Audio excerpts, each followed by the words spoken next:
The city was a labyrinth of shadows under a bruised twilight sky, a silent symphony of crumbling concrete and shattered glass.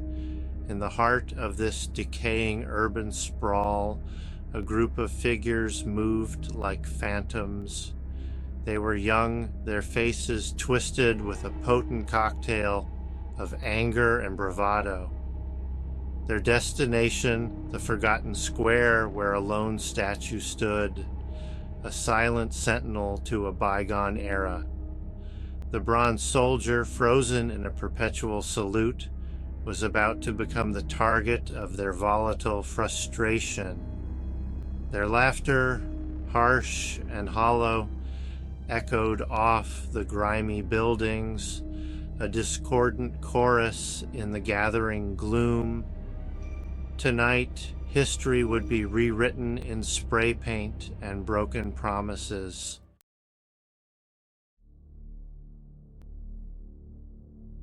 The statue stood in the center of the square, an island of stillness in a sea of urban decay.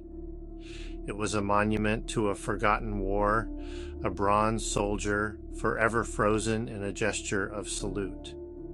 His face, etched with the weariness of battle, was impassive, his gaze fixed on some distant horizon. He had stood there for generations, a silent observer to the ebb and flow of the city. But tonight, the city felt different. The air throbbed with an almost tangible tension, a sense of impending chaos. The statue, however, remained unmoved.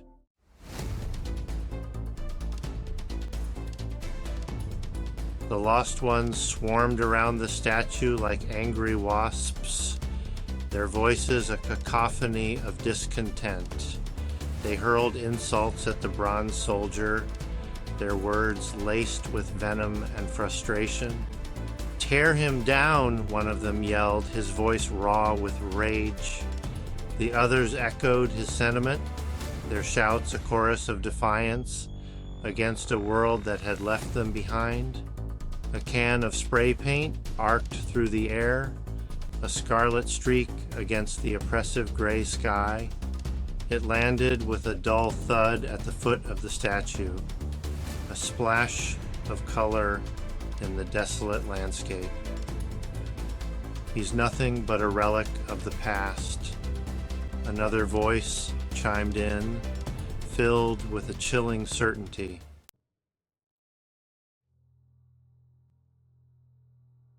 A length of thick rope snaked its way around the statue's bronze legs, pulled taut by dozens of eager hands. The lost ones strained against the ropes, their faces contorted with effort.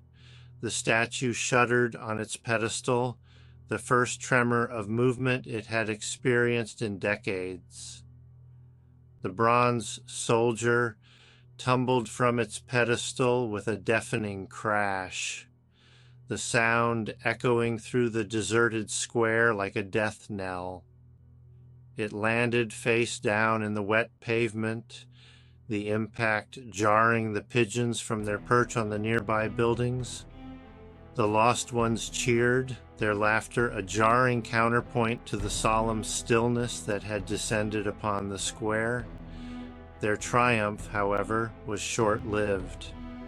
They had awakened something ancient and terrible, something that had slumbered beneath the surface for far too long.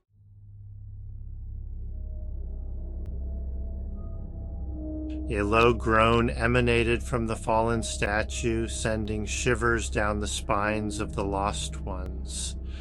The laughter died, replaced by chilling silence. The city held its breath, thick with foreboding. The lost ones exchanged uneasy glances. The statue began to glow with an eerie light. The glow intensified, spreading across the bronze surface. A guttural growl emanated from the glowing figure.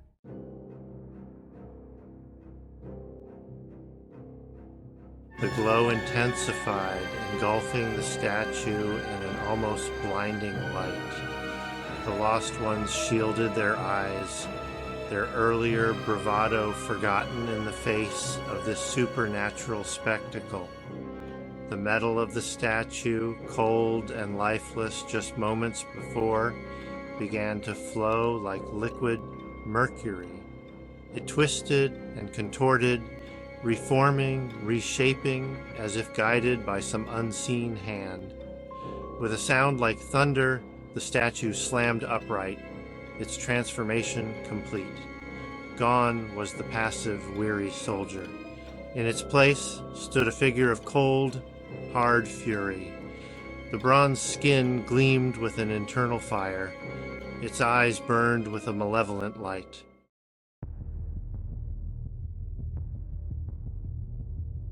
The soldier's gaze swept over the terrified faces of the lost ones, a predator sizing up its prey. Each rioter felt the weight of that gaze, cold and unforgiving, a promise of retribution etched in molten bronze. The air grew heavy, charged with the anticipation of the hunt. One by one, the rioters' bravado crumbled. They had not defaced a mere statue. They had desecrated a guardian, awakened a vengeful spirit. The lost ones scattered, their flight instinct finally overriding their paralyzed terror. The soldier was no longer bound to its pedestal. It was a hunter now, and the hunt had begun.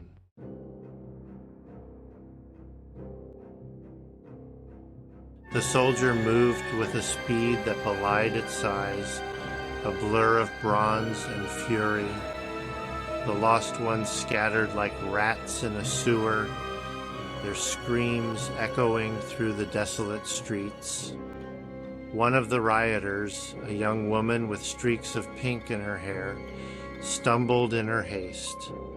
She looked back, her eyes wide with terror, as the bronze soldier stalked towards her. He raised his hand, and in his grasp a sword materialized, its blade glowing with the same eerie light that emanated from his body.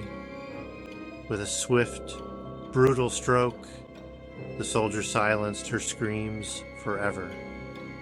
The other rioters, their blood running cold, didn't dare look back.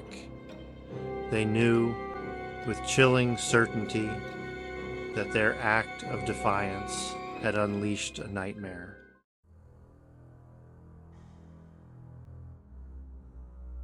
Panic seized the remaining rioters. They scrambled through the labyrinthine alleyways, their hearts pounding against their ribs like trapped birds. Each shadow seemed to conceal the bronze soldier, every rustle of leaves a harbinger of their doom. One of the rioters, a lanky youth with a defiant streak of blue hair, stumbled into a dead end.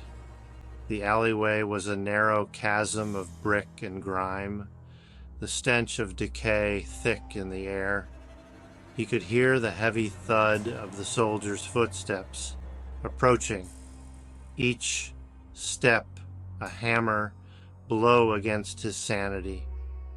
The air crackled with a tangible tension, the silence broken only by the frantic thump, thump, thump of his own heart.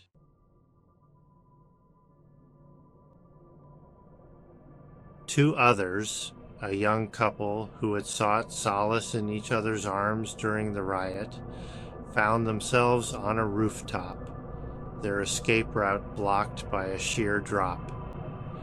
Below them, the city lights blurred into a dizzying kaleidoscope, the sounds of the night muffled by the distance.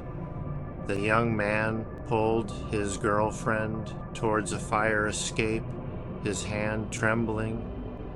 This way, he whispered, his voice barely audible above the wind. But it was too late. The soldier, a dark silhouette against the moonlit sky, was already scaling the fire escape, his movements swift and sure. The couple clung to each other, their eyes wide with terror.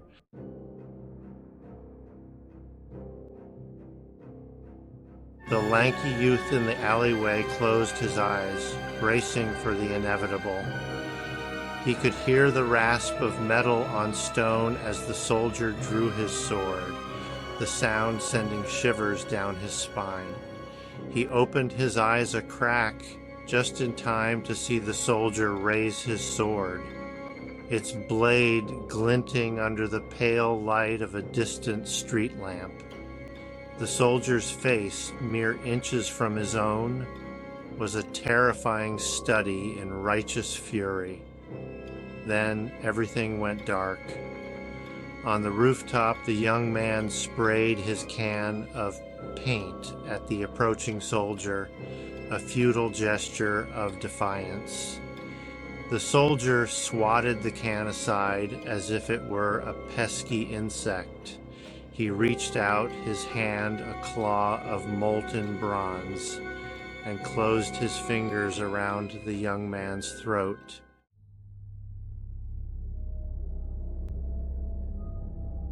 With a metallic clang, the bronze soldier tossed the lifeless body of the young man off the rooftop. It landed with a sickening thud in the deserted square below, joining the other victims of the statue's wrath. The young woman, still clinging precariously to the fire escape, could only watch in horrified silence. The soldier turned his gaze upon her, his eyes blazing with a cold, unforgiving light. He stepped towards her, his movements as inexorable as the turning of the tides. There was nowhere left to run, nowhere left to hide.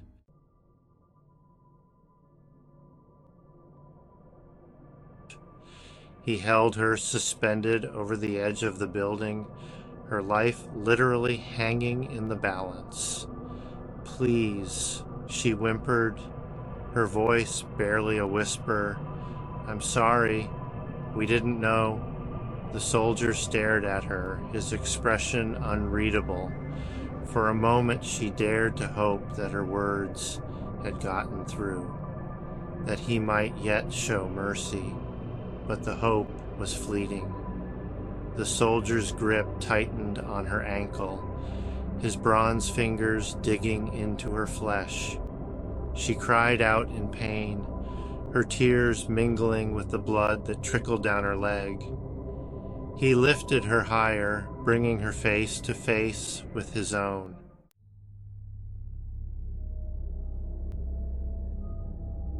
"Your apologies mean nothing," he rasped, his voice a low growl that seemed to emanate from the depths of his bronze chest. "You desecrated that which you did not understand. You sought to destroy a symbol of sacrifice, of honor, of duty." He paused, his gaze boring into her soul. "Now, you will pay the price for your ignorance." And with a final, heart-stopping lurch, he cast her into the abyss. Her scream, cut short by the rush of wind, echoed through the empty streets, a final, chilling testament to the soldier's wrath. The soldier stood on the rooftop for a long moment, his bronze form silhouetted against the moonlit sky. Below him, the city sprawled like a wounded animal, its streets stained with the blood of its children.